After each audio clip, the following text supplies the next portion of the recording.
This is incomprehensible. I find it extremely difficult to comprehend what is going on in this country, Nigeria.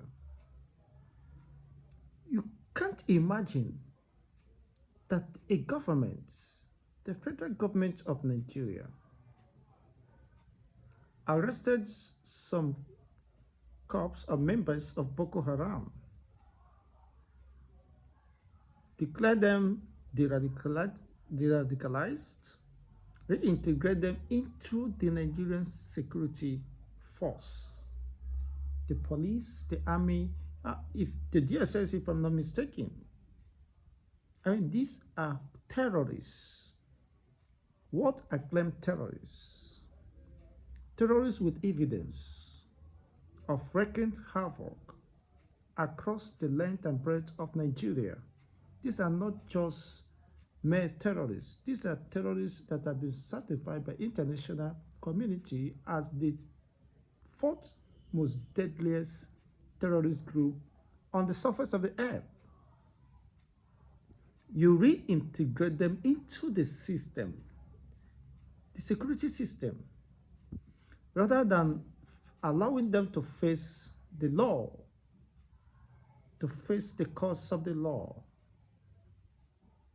Haven't unleashed terror on the Nigerian masses, citizens. They have destroyed several communities, overrun several communities, destroyed several infrastructures, attacked the military. They have brought the military camps, the military base down, not one, not two, on several occasions, consistently expanding their horizon down to the southern region, of course, taking over the forests of the southwestern region, that of the eastern region, laying ambush, adopting and kidnapping, raping even our mothers and daughters, our wives in the eastern part of the country with unwavering impunity. The same government subjecting Nnamdi Kanu to unending trial on the basis or count charges of terrorism. It's just an individual, a man who was just asking for self-determination, which is not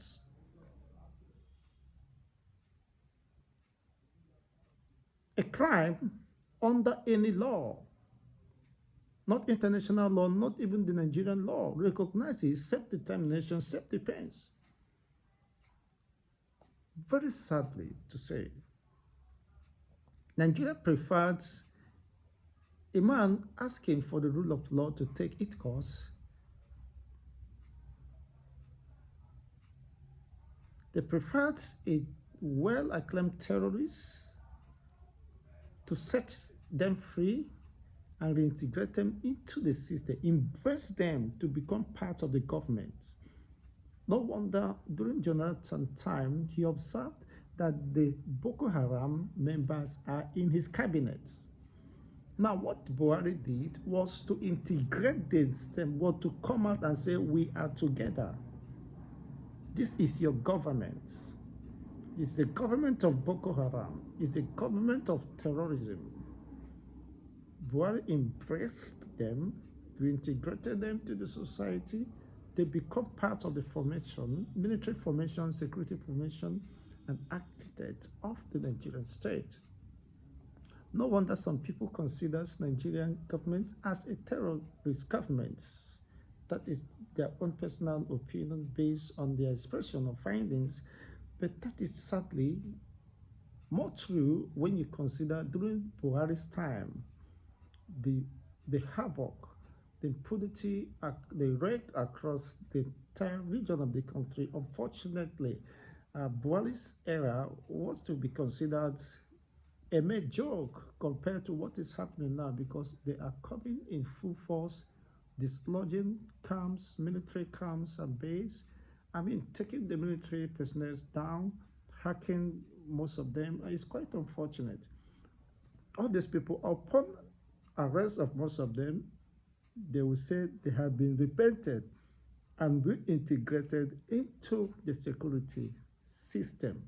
You've seen some video and some some posters flying across the Abuja metropolitan city are very unfortunate, trying to incriminate Mazen Nnamdi Kanu. Even the Nigerian courts of law under Buhari that renditioned him, a court such under the government that renditioned Mazen Nnamdi Kanu, that kidnapped Mazen Nnamdi Kanu, they could not incriminate, they could not indict him, they could not raise any point or arguments, accusation against him. They couldn't establish any crime against him under the watch of Tinubu, who extradited him by all means.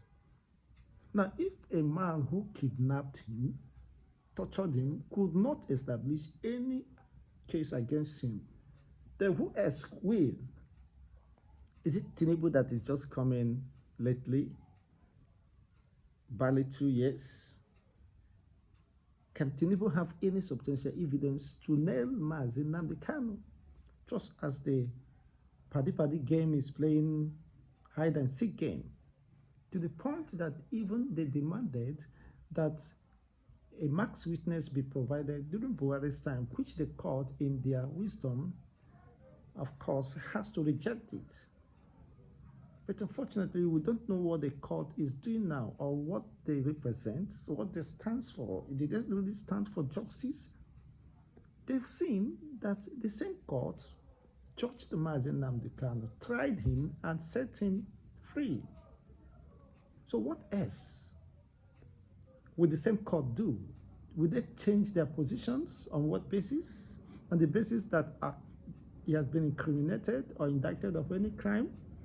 Just as the Max DSS witness continue to fumble, to mumble, to stutter, of course, could not even respond to the questions thrown to him during the cross-examination process. Is quite very insulting, honestly, for somebody who called himself a living witness, could not even attest to what he claims he's in the know. In fact, that should be an incriminating tendency if you will say you're a witness and could not testify, or you are not in the know of what you claim you are there to testify. Such person could back imprisonment. The same society is quite very unfortunate. They have taken an oath to admit that whatever he tenders or speak is nothing but the truth. So where do we go from here? Today, Mazen Nnamdi Kanu has been arraigned. Tomorrow, again, the court proceedings continues. But to what purpose does that serve? Deferring or adjourning the case to establish what against him? If the 7-man panel has any case to establish, they would have done that under Buhari's era. But they want to uphold the sanctity of justice of the courts of appeal. They upheld the truth, the justice. Though Buhari, in his defiance, of course, flouted the court's rule or injunction, could not release Mazen Nnamdi Kanu for whatever reason best known to him. That amounts to persecution. It is very sad what is happening in Nigeria today. Reason why, unfortunately, Nigerian security is being threatened. Those military personnel sacrificing their lives. In fact, if you were to be in military and the people fighting us, the Boko Haram, were caught, instead of sentencing them to face whatever consequences of the act of terrorism, you now call them repented and reintegrated them, so they will become my colleagues. People who intend to kill me, who intend to kill my colleagues, who have killed several of the Nigerian military or league, you are now working with them. Where does that happen? It is quite unfortunate. I would have tendered resignation if I were to be among the militaries or security personalized, honestly. To save my sanity, I couldn't even fathom or imagine that possibility, but it is reality happening within the Nigerian state. So, of what purpose is the extension and allegation of Nnamdi Kanu case? It's very important. Or they should rather make us believe or doubt the sincerity of dispensing justice, because it is needless in the first instance. Somebody who has been set aside, acquitted, and discharged by an appellate court, the highest court of law within the Nigerian legal jurisprudence, having been tried and subjected to all trial and scrutiny, they came and said this man did nothing that deserve any condemnation, rather blaming Nigeria government and demanding for compensation for an abuse and assault on his person and his fundamental rights. You not turn back to set aside. Who are you? On what basis was the case set aside in the first instance? Stay of execution. It's a very worrisome development. Well, let's continue to watch whatever transpires. Of course, tomorrow we'll be here to give you more details regarding this current development. But it's very unfortunate that a man presumed innocent could be incarcerated for more than close to 5 years and yet being subjected to an ending trial by the same court that set aside all the count charges and discharged and acquitted him. So a man acquitted by the Nigerian court still facing trial